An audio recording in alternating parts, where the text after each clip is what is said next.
जय हिंद स्टूडेंट।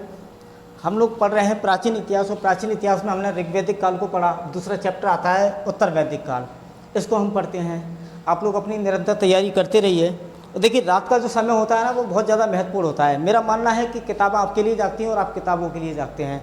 तो रात के समय में आप अपनी तैयारी करते रहिए। हम पढ़ते हैं उत्तर वैदिक काल की तरफ। देखिए, उत्तर वैदिक काल का जो समय है 1000 से लेकर 600 ईसा पूर्व तक का माना जाता है। ये देखिए, इसमें देखिए, इस काल में 3 वेदों की रचना हुई थी, सामवेद, यजुर्वेद, अथर्ववेद। ऋग्वैदिक काल में हमने पढ़ा था कि ऋग्वेद की रचना हुई थी।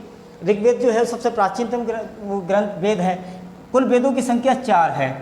तो जो उत्तर वैदिक काल था, इसमें सामवेद, यजुर्वेद, अथर्ववेद के अतिरिक्त ब्राह्मण ग्रंथ, आरण्यक ग्रंथ, उपनिषद और वेदांगों की रचना हो गई थी।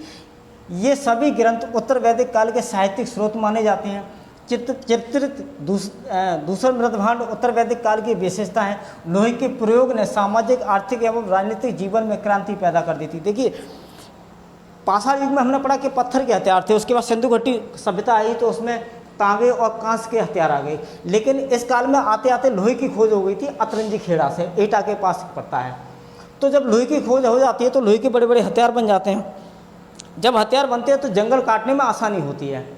अब जब जंगल कटेंगे तो मैदानी भाग होगा, मैदानी भागों में फिर से लोग बसेंगे, और बसेंगे तो क्या होगा कि विस्तार क्षेत्र आगे बढ़ जाता है ना। तो सामाजिक एवं राजनीतिक जीवन में क्रांति पैदा कर दी थी। उत्तर वैदिक काल में आर्यों का जो विस्तार क्षेत्र था, इसलिए हो गया क्योंकि अब लोहे के हथियार का उपयोग जान गए थे।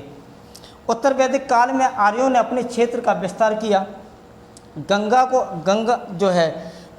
गंगा नदी है, गंगा के आगे बढ़ते बढ़ते पूर्वी प्रदेशों में निवास करने लगे।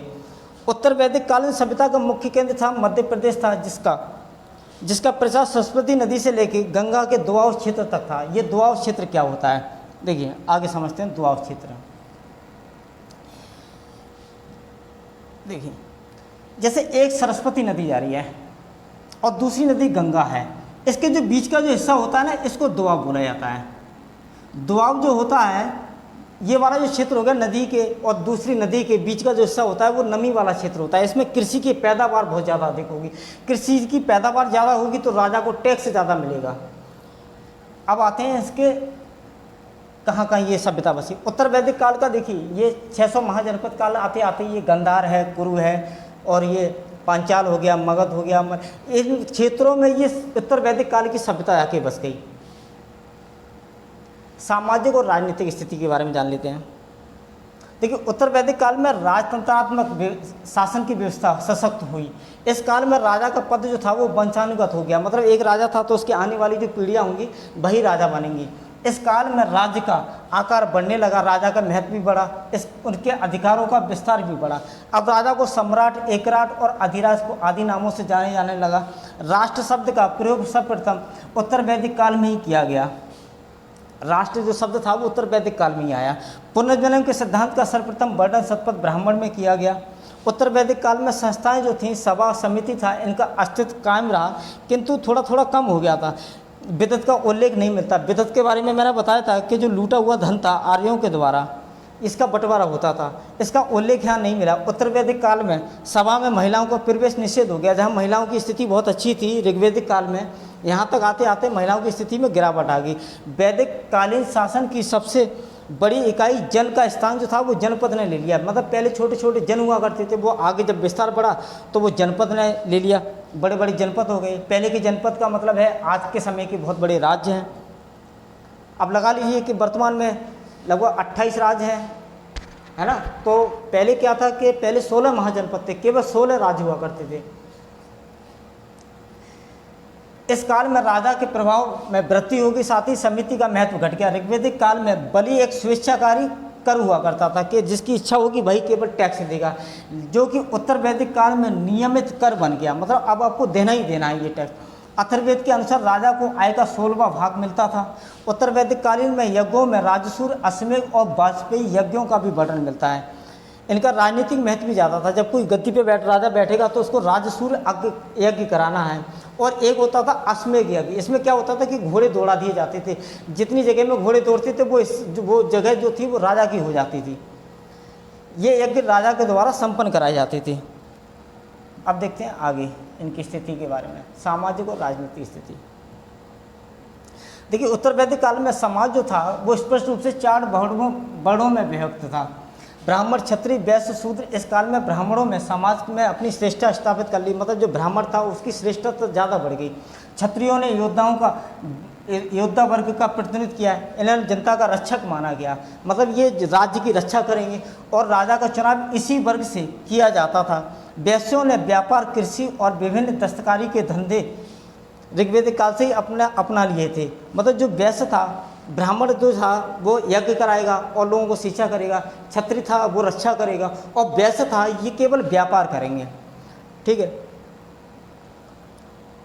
शूद्रों का काम जो था वो तीनों वर्णों की सेवा करना था, मतलब ब्राह्मण, क्षत्रिय और वैश्य, इनकी सेवा के लिए केवल शूद्र को करना था, इनके लिए काम दिया गया।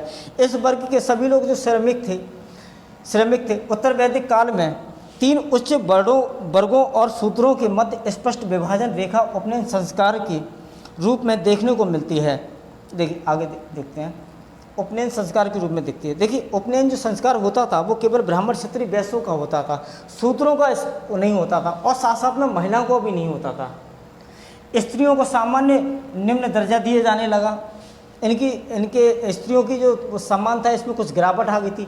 लड़कियों को उच्चता दी जाती थी, और पारिवारिक जीवन जो था वो ऋग्वेद के समान ही था। समाज जो था वो पितृसत्तात्मक था, जिसका स्वामी जो था वो पिता होता था।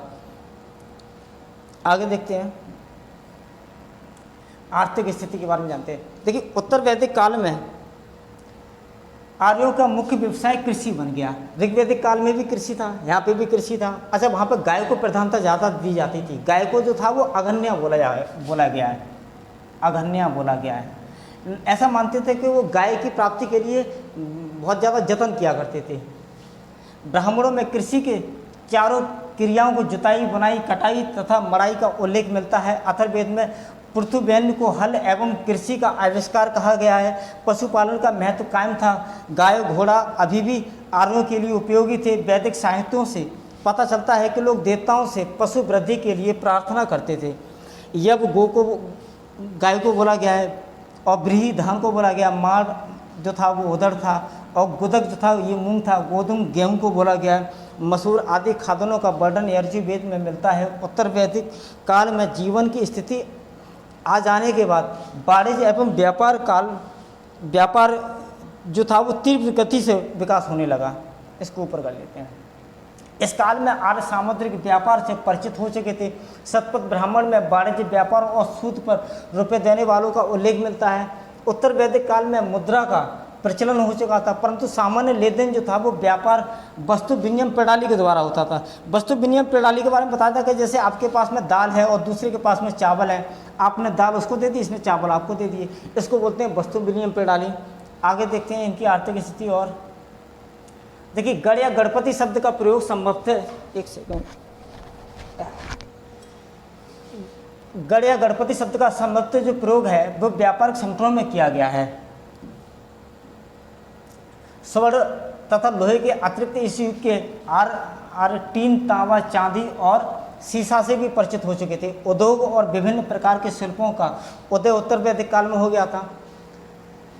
अर्थव्यवस्था की अन्य विशेषता उत्तर वैदिक काल में अनेक व्यवसायों के विवरण से मिलती है, जिसमें धातु शोधक, रथकर, बढ़ई, चर्मकार, स्वर्णकार, कुम्हार आदि का उल्लेख मिलता है। इस काल में वस्त्र निर्माण उद्योग एक प्रमुख उद्योग था। कपास का उल्लेख नहीं मिलता है, कपास का नहीं मिलता है, जबकि इसमें शायद सिंधु घाटी सभ्यता में तो कहीं कहीं मिला है। ऊन का इनका जो उल्लेख है वो वैदिक काल में मिलता है। बुनाई का काम बड़े पैमाने पर होता था। संभवतः यह काम स्त्रियां करती थी। रंगसाजी, कढ़ाई का काम करती थी, स्त्रियां करती थी। सिलाई है तो सुई का इस्तेमाल भी हो रहा था यहाँ पे। आगे देखते हैं, स्त्रियां करती थी, सुई का उल्लेख हो गया था। उत्तर वैदिक काल में मृदभांड निर्माण कार्य भी व्यवसाय रूप से हो चुका था। इस काल में लोगों को लाल मृदभांड अधिक प्रचलित था। धातु शिल्प उद्योग बन चुका था। इस युग में धातु गलने का उद्योग भी बड़े पैमाने पर था। मतलब धातुओं को गला के उनको हथियार बनाए जा रहे थे, या फिर कोई भी बर्तन है, मृदभांड है, जो भी है, मतलब उपयोग का सामान बनाया जाता है। तांबे को गलाकर विभिन्न प्रकार के उपकरण, बस्तियाँ बनाई गई। अब देखते हैं इनकी धार्मिक स्थिति के बारे में। देखिए उत्तर वैदिक काल में धर्म का प्रमुख जो आधार था वो यज्ञ बन गया। आपको यज्ञ कराना ही कराना है, यज्ञ की बाध्यता हो गई। और इसी यज्ञ की बाध्यता के कारण देखिए क्या होगा कि ये ब्राह्मण जो थे वो यज्ञ कराने की बाध्यता देती कि आपके घर में दोष दूर कराना है, या फिर जादू टोना, या फिर बहुत सारे थे घर में जैसे होता ना वास्तु के द्वारा, तो बहुत सारी जो कह सकते हैं कि घर के अंदर कोई भी विपत्ति आ रही है तो आपको यज्ञ कराना ही कराना है। इसकी बाध्यता बहुत ज़्यादा बढ़ गई, और इसी बाध्यता की वजह से क्या हुआ कि लोग जो थे वो ये आर्य जो सनातनी धर्म बन गया था, इससे लोग दूर जाने लगे। और जब दूर जाने लगे तो उस समय कई धर्मों का उदय होता है। ऐसा माना जाता है कि 33 धर्मों का उदय होता है, और जब 33 धर्मों में से केवल 2 ही धर्म चल पाए थे। एक था जैन धर्म और दूसरा था बुद्ध धर्म। ये 2 ही धर्म चल पाए थे, ये सिर्फ यज्ञ की वजह से। जबकि इसके पूर्व ऋग्वेदिक काल में स्तुति आराधना को महत्व दिया जाता था। यज्ञ आदि कर्मकांडों का महत्व इस युग में बढ़ गया। इसके साथ ही अनेक मंत्र विधियां एवं अनुष्ठान प्रचलित हुई। उपनिषदों में स्पष्ट रूप से यज्ञों तथा कर्मकांडों की निंदा की गई है। ये देखिए, स्पष्ट रूप से कर्मकांडों की निंदा की गई है। इस काल में ऋग्वेद देवता इंद्र, अग्नि, वायु रूप महत्वहीन हो गए। इनका स्थान प्रजापति, विष्णु और रुद्र ने ले लिया गया। प्रजापति को सर्वोच्च देवता कहा गया, जबकि परीक्षित को मृत्युलोक का देवता कहा गया है। ये देखिए, ये कर्मकांड वगैरह बहुत ज़्यादा बढ़ गए थे, जिसकी कई जगह निंदा भी की गई। इसके बाद हम पढ़ेंगे 16 महाजनपद, और 16 महाजनपद में हम पढ़ेंगे बड़े बड़े जो 16 महाजनपद थे उनके बारे में जानेंगे। मगध के उदय के बारे में जानेंगे, क्या कारण थे मगध का उदय हुआ, और जब मगध का उदय हो जाता है तो वहाँ के शक्तिशाली राजाओं के बारे में जानेंगे। इस अध्ययन की दृष्टि से मगध बहुत ज़्यादा इम्पोर्टेंट है। तो अगली वीडियो आप देखिए 16 महाजनपद काल के बारे में। जय हिंद।